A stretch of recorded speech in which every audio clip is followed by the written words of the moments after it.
पिछले एपिसोड में हमने देखा था लिनियन और बायुन फैंजी सिटी से दूर माउंटेन एरिया में प्रैक्टिस कर रही होती है। तभी वहाँ उनके पास वू जियांग का फ्लाइंग शिप पहुंच जाता है। उस अनजान शिप को अपनी तरफ आते हुए देखकर बायुन और लिनियन बहुत ही ज़्यादा हैरान होते हैं। फिर हम उस फ्लाइंग शिप पर कुनफैन को देखते हैं, जो कि वहाँ पे बायुन को देखने के बाद उसे तुरंत ही पहचान लेता है और चिल्लाकर उसके फादर को बुला रहा होता है और उसके फादर से कहता है, फादर वो लड़की बायुन है जिनजियान एकेडमी की होली सेंट्रेस, जिसको ढूंढने के लिए अंकल वूजिन यहाँ पर नॉर्दर्न कॉन्टिनेंट में आए थे। अपने बेटे की बातों को सुनकर जब वू जियांग वहाँ पे बायुन और लिनियन की तरफ दिखता है तो उसे वहाँ पे लिनियन के हाथों में कुनवा एक्सक्लेबर दिखाई देती है, जिसको देखकर वो तुरंत ही पहचान जाता है कि ये प्रिंस वूजिन की स्वॉर्ड है। जिसको देखकर वो कहता है, लगता है हम बिल्कुल सही जगह पे आए हैं। ऐसा कहते हुए वू जियांग वहाँ पे बायुन और लिनियन को घूर रहा होता है। वू जियांग की बातों को सुनकर जब बायुन उसकी तरफ देखती है तो वो तुरंत ही उसे पहचान लेती है और उससे काफी ज्यादा डर जाती है। और लिनियन भी वहाँ पे वू जियांग की बातों को सुनकर समझ जाती है कि ये लोग प्रिंस वूजिन को जानते हैं और उसी की तरह पावरफुल और खतरनाक है। और लिनियन जब उन लोगों को देखकर ये सब सोच रही होती है तभी बायुन उसे लेकर वहाँ से भागना शुरू कर देती है और उससे कहती है, सिस्टर हमें यहाँ से जल्दी निकलना होगा, वो हम दोनों से बहुत ज़्यादा पावरफुल है, हम उसका मुकाबला नहीं कर पाएंगे, हमें यहाँ से जल्दी भागना होगा। ऐसा कहते हुए बायुन जल्दी से लिनियन को अपने साथ लेकर वहाँ से दूर भाग रही होती है। बायुन और लिनियन को इस तरह भागते हुए देखकर कुनफैन जल्दी से उसके गार्ड्स को उन्हें पकड़ने के लिए कहता है, लेकिन तभी वू जियांग उसे ऐसा करने से रोक देता है और उससे कहता है, जाने दो उन्हें, वो दोनों सिर्फ एक छोटी मछली है, इसलिए उन्हें पकड़ने से कोई फायदा नहीं है, इसलिए जाने दो उन्हें, मैं भी देखना चाहता हूँ कि मुझसे बचने के लिए वो किसकी मदद लेने जा रही हैं। ऐसा कहते हुए वू जियांग और कुनफैन वहाँ से बायुन और लिनियन को भागते हुए देख रहे होते हैं। फिर कुछ टाइम बाद बायुन और लिनियन उड़ते हुए फैंजी सिटी के अंदर आ जाते हैं और फैंजी सिटी के अंदर उड़ते हुए वो दोनों अब फैंजी सिटी के मार्केट एरिया तक आ चुके होते हैं, जहाँ पर तियान की शॉप पर पहुंचकर बायुन जल्दी से तियान की शॉप का गेट खोलते हुए चिल्लाना शुरू कर देती है और तियान से कहती है, मिस्टर लिन, वू जियांग हमारा पीछा कर रहा है, वो प्रिंस वूजिन के बारे में ढूंढते हुए फैंजी सिटी तक आ गया है, इसलिए आप जल्दी से हमारे साथ चलिए ताकि हम उस बुरे इंसान को अच्छा सबक सिखा सकें। ऐसा कहते हुए बायुन वहाँ पे तियान की शॉप के अंदर एंटर करते हुए ये सब चिल्ला रही होती है। फिर हम वहाँ पे तियान को देखते हैं जो कि वहाँ पे अपनी शॉप के अंदर बैठकर स्कल्पचर बना रहा होता है, लेकिन बायुन की इस तरह चिल्लाने की वजह से उसके स्कल्पचर टूट जाते हैं, जिसकी वजह से वो बहुत ज़्यादा गुस्से में होता है। फिर तियान वहाँ पे खुद को शांत करते हुए बायुन की तरफ देखकर उससे कहता है, मैंने तुमसे कहा था ना, जो भी प्रॉब्लम्स है उन्हें तुम फैंजी सिटी के बाहर ही सॉल्व करोगी, तो तुम यहाँ आकर इस तरह चिल्ला क्यों रही हो। ऐसा कहते हुए तियान वहाँ पे बायुन और लिनियन को डांटना शुरू कर देता है, लेकिन तभी तियान को वहाँ पे वू जियांग की प्रेजेंस महसूस हो जाती है, जिसको देखकर वो कहता है, लगता है तुम दोनों अपने साथ कुछ बिन बुलाए मेहमान भी लाई हो। चलो ठीक है, जब वो लोग मरने के लिए मेरे पास इतनी दूर आ ही गए हैं तो मैं उनकी ये विश भी पूरी कर देता हूँ। ऐसा कहते हुए तियान वहाँ पे वू जियांग और कुनफैन को उसकी शॉप के अंदर एंटर करते हुए देख रहा होता है। तभी वू जियांग वहाँ पे तियान की शॉप के अंदर एंटर करते हुए बायुन से कहता है, बायुन मुझे तो लगा था तुम मुझसे बचने के लिए कुछ पावरफुल फोर्सेस से मदद मांगने जाओगी, लेकिन तुम तो सिर्फ छुपने के लिए मुझसे दूर भाग रही थी। लेकिन लगता है तुम्हें इस तरह भागने देने का भी कोई फायदा नहीं हुआ, क्योंकि तुमने छुपने के लिए कोई जगह भी चुनी तो वो सिर्फ एक छोटे से शहर के इस मामूली सी दुकान में। तुमने वाकई मुझे बहुत ही ज़्यादा डिसअपॉइंट किया है। ऐसा कहते हुए वू जियांग वहाँ पे बायुन से ये सब कह रहा होता है। वू जियांग की बातों को सुनकर बायुन वहाँ पे उसे चिढ़ाना शुरू कर देती है और उससे कहती है, तुमसे किसने कहा कि मैं तुमसे बचने के लिए दूर भाग रही थी, मैं तो बस तुम्हें रास्ता दिखा रही थी ताकि तुम मुझे फॉलो करते हुए सीधा यहीं पर आ सको। और अब जब तुम मुझे फॉलो करते हुए यहाँ तक आ गए हो तो मैं तुम्हें एक मौका देती हूँ, मैं यहाँ पे इसी तरह खड़ी रहूंगी और यहाँ से जरा भी नहीं हिलूंगी, और अब अगर तुम में जरा भी हिम्मत है तो आओ यहाँ पे और मुझे छूकर दिखाओ। ऐसा कहते हुए बायुन वहाँ पे वू जियांग और कुनफैन को चिढ़ा रही होती है। बायुन को इस तरह हरकत करते हुए देखकर तियान वहाँ पे बहुत ज़्यादा हैरान होता है और बायुन की बातों को सुनते हुए तियान वहाँ पे उन लोगों को देख रहा होता है। तभी वहाँ पे लिनियन भी शुरू हो जाती है और बायुन की तरफ वो भी वू जियांग को चिढ़ाते हुए बायुन से कहती है, सिस्टर आपको इन दोनों को इतना भी मुश्किल काम नहीं देना चाहिए,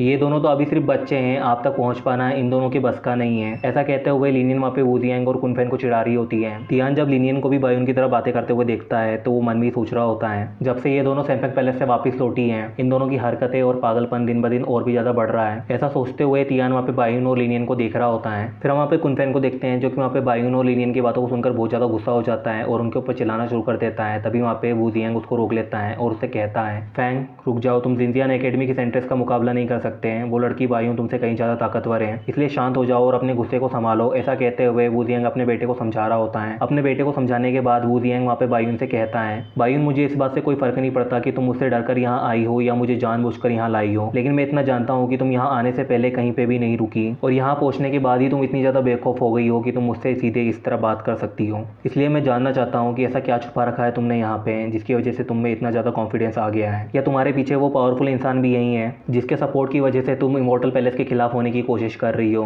बायुन से ये सब पूछते हुए वू जियांग उससे ये सब कह रहा होता है। वू जियांग की बातों को सुनकर बायुन वहाँ पे अपनी हरकतें बंद कर देती है और उसकी बातों को सुनने के बाद वो उसे घूर कर देखने लग जाती है। बायुन को इस तरह शांत खड़े हुए देखकर वू जियांग उससे कहता है, इस तरह चुप खड़े रहने का कोई मतलब नहीं है बायुन, इसलिए चुपचाप उस इंसान को बाहर आने को कहो जिसकी वजह से तुम में इतनी ज़्यादा हिम्मत आई है। ऐसा कहते हुए वू जियांग वहाँ पे बायुन को समझा रहा होता है। वू जियांग की बातों को सुनकर तियान वहाँ पे अपना हाथ उठाते हुए कह रहा होता है, मेरी इस शॉप में मेरे अलावा और कोई नहीं है, इसलिए तुम्हें यहाँ पर चिल्ला चिल्ला कर किसी और को बाहर बुलाने की कोई ज़रूरत नहीं है, इसलिए तुम लोग अपना ये चिल्लाना बंद करो, क्योंकि ऐसा करके तुम लोग मुझे डिस्टर्ब कर रहे हो। ऐसा कहते हुए तियान वहाँ पे वू जियांग को उसके ऑरा सेंस को रोकने के लिए कह रहा होता है, जिसकी मदद से वू जियांग तियान की शॉप को स्कैन कर रहा होता है। तियान की बातों को सुनकर क्वीन फैन उसके ऊपर चिल्लाते हुए उससे कहता है, ओए लड़के, तू बस एक फाउंडेशन बिल्डिंग रिलम का कीड़ा है, तेरी हिम्मत कैसे हुई मेरे फादर से इस तरह बात करने की? तुझे दिखाई नहीं देता यहाँ पे कुछ बड़े लोग बात कर रहे हैं, इसलिए चुपचाप अपना मुंह बंद रख और चुपचाप बैठा रहे। ऐसा कहते हुए क्वीन फैन वहाँ पे तियान के ऊपर चिल्ला रहा होता है। तभी वहाँ पे क्वीन फैन के कान के नीचे एक स्पिरिचुअल हैंड जोर से पड़ता है और वो वहाँ पे जमीन पे गिर जाता है। ये देखकर वू जियांग भी बहुत ही ज्यादा हैरान होता है, क्योंकि उसने भी वहाँ पे उस स्पिरिचुअल हैंड को फॉर्म होते हुए नहीं देखा। और अपने बेटे की इस हालत को देखकर वू जियांग तुरंत ही समझ जाता है कि ये उस लड़के का काम है जो कि अभी उसके ऊपर चिल्ला रहा था। फिर वू जियांग वहाँ पे तियान से कहता है, आखिर तुम्हारी हिम्मत कैसे हुई मेरे बेटे पर इस तरह छुपकर हमला करने की? क्या तुम्हें नहीं पता तुम्हारी इस गलती के लिए मैं तुम्हें जान से भी मार सकता हूँ? ऐसा कहते हुए वू जियांग वहाँ पे तियान के ऊपर चिल्ला रहा होता है। वू जियांग को इस तरह चिल्लाते हुए देखकर तियान उसकी तरफ आ रहा होता है और उससे कहता है, ये कोई हमला नहीं था, मैंने तो बस तुम्हारे बेटे को चुप कराने के लिए उसे थोड़ा सा हिट किया। अगर मैं वाकई तुम्हारे बेटे पर अटैक करना चाहता तो तुम अभी उसकी सोल भी नहीं ढूंढ पाते। ऐसा कहते हुए तियान वहाँ पे वू जियांग और क्वीन फैन की तरफ बढ़ रहा होता है और तियान को इस तरह वू जियांग और उसके बेटे की तरफ बढ़ते हुए देखकर बायून और लिनियन बहुत ही ज्यादा खुश होती है और वो दोनों तियान के पीछे छुपकर वू जियांग और उसके बेटे को चिढ़ा रही होती है।